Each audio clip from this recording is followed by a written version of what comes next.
বাঙালির ভোজন রসনায় মাংসের জুড়ি নেই। হরেক রকম মশলা মিশিয়ে মুখরোচক মাংস রান্না বাঙালির হাজার বছরের ঐতিহ্য। যে কোনো উৎসবের প্রধান অনুষঙ্গ মাংস।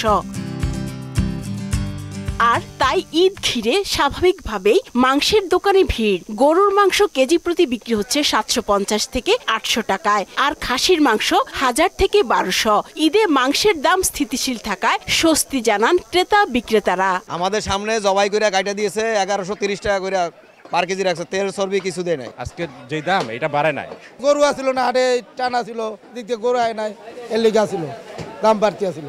এবছর গরু আইতে আসি করতেছে, এর লেগে আগের দামই আছে। খুব বেশি হেরফের নেই মুরগির বাজারেও। ব্রয়লার বিক্রি হচ্ছে 220 থেকে 30 টাকায় এবং সোনালী মুরগি 300 থেকে 330 টাকায়। আর দেশি মুরগির কেজি মিলছে 580 থেকে 600 টাকায়। সব স্বাভাবিক স্থিতিশীল আছে। গাড়ি ঘোড়া অত বেশি টাকা লাগে না, এই কারণে আমরা মুরগির বাজারটা অত বেশি দিয়ে আমরা কিনি নেই।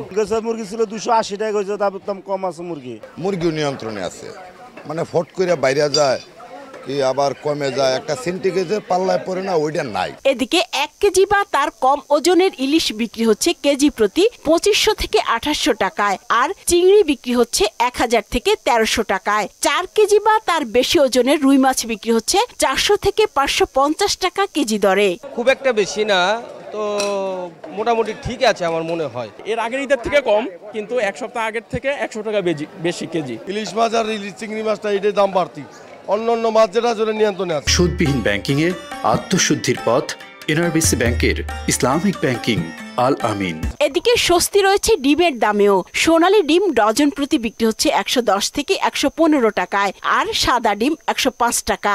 বিগত 10 বছর এরকম দাম কমে, এখন সাধারণ মানুষ সচ্ছল, এখনো আমরা বিক্রি করে আলহামদুলিল্লাহ অনেক ভালো। আগে 350, 360, 400 ছিল, এখন তো 300 টাকা, 310 টাকা।